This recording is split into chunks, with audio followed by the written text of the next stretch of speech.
ஒரு பக்கம் தன்னோட மருமகளுக்கு எந்த பிரச்சனையும் வரக்கூடாது, நீங்கள் எங்கள் வீட்டில் வந்து தங்கிடுங்கன்னு சுபத்ரா சொல்ல முதல்ல யோசிக்கிறாங்க. இசையோட அம்மா வேணான்ற மாதிரி சொல்கிறாங்க. நான் எதுக்கும் என் பசங்கக்கிட்ட பேசிடுவேன்ற மாதிரி சொல்லிட்டு இசையை கூட்டிகிட்டு போகிறாங்க. இசை வேண்டாம், அங்கே போனால் அவங்க காது கேட்காத விஷயம் அவங்க எல்லாருக்கும் தெரிஞ்சிடும், அதனால் வர்ஷினி மட்டும் போட்டோம், நீ வரலன்னு சொல்லிட்டுன்னு சொல்கிறாங்க. சரிங்க சித்தி அப்படின்ற மாதிரி அவங்களும் சொல்கிறாங்க. வர்ஷினி வந்து இல்லை இல்லை அக்கா வந்தால் தான் நானும் போவேன், இல்லைன்னா நான் போகவே மாட்டேன் அப்படின்னு சொல்கிறாங்க.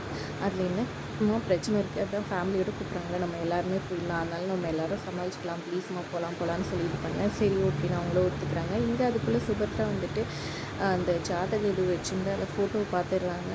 அதாவது அந்த சாமி ஃபோட்டோ பார்த்துட்டு இது எங்களோட குலதெய்வம் சாமி ஃபோட்டோவாக இருக்குது, ரொம்ப நல்லா இருக்குது அப்படின்னு சொல்ல, இது இசை தான் வரைஞ்சா அப்படின்னு சொல்ல, அப்போ எனக்கு இது கொடுக்குறீங்களான்னு சொல்லி கேட்க, எடுத்துங்க சம்மந்தி அப்படின்னு சொல்லிட்டு சொல்கிறாங்க. அவங்களும் சந்தோஷமாக அதை எடுத்து பார்த்துட்ருக்காங்க. அப்போ இசை வந்தவொடனே இதை சொல்ல, உடனே வந்துட்டு அது வெளிநாட்டுக்கு அனுப்ப வேண்டியதுன்னு அவங்க சித்தி பயந்துக்கிட்டே சொல்கிறாங்க.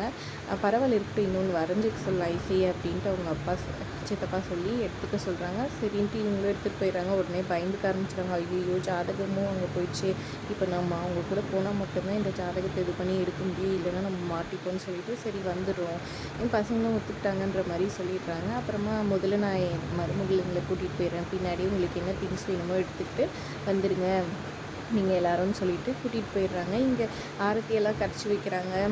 எல்லாம் சந்தோஷமாக வெயிட் பண்ணியிருக்காங்க, யாருன்னு தெரியலையேடான்னு சொல்லிட்டு. அப்புறம் பார்த்தா இசையும் வர்ஷினியும் கூட்டிகிட்டு வந்து பார்த்தோன்னா விஷால் சாமா கோமாயிட்டார். ஆனால் இங்கே ராகு சந்தோஷமாக இருக்கிறாரு. அப்புறம் ஆரத்தி எடுத்து உள்ளே கூட்டிகிட்டு வராங்க. இது பானுமதிக்கு விஷயம் போகுது, இந்த மாதிரி கூட்டிகிட்டு வந்துட்டாங்க. ஏன்னா அதுவும் இல்லாமல் பானுமதி நடுவழியிலே உங்களை பார்த்துடுறாங்க. சுபத்ரா போயிட்டு உன்னால் தான் என் மருமகளுங்களே என் கூடவே வச்சுக்கிறேன் கல்யாணத்துக்கு முன்னாடி, எனக்கு ரொம்ப சந்தோஷமாக இருக்குது, அதுக்கு எனக்கு தேங்க்ஸுன்ற மாதிரி சொல்லிட்டு போகிறாங்க. இதனால் சமகாண்டாயிடுறாங்க பானுமதி ஒரு பக்கம்.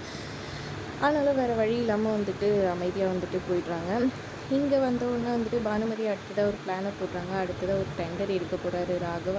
அந்த டெண்டரை வந்துட்டு எப்படியாவது ராகவை அந்த டெண்டர் எடுக்கிற இடத்துக்கு வரவிடாமல் பண்ணி, அவன் எவ்வளோ கோட் பண்ணியிருக்கானோ அதை விட கம்மியாக கோட் பண்ணி அந்த டெண்டரை தான் வாங்கணும் அப்படின்ற பிளானிங்கோட ஒரு விஷயம் பண்ண பார்க்குறாரு.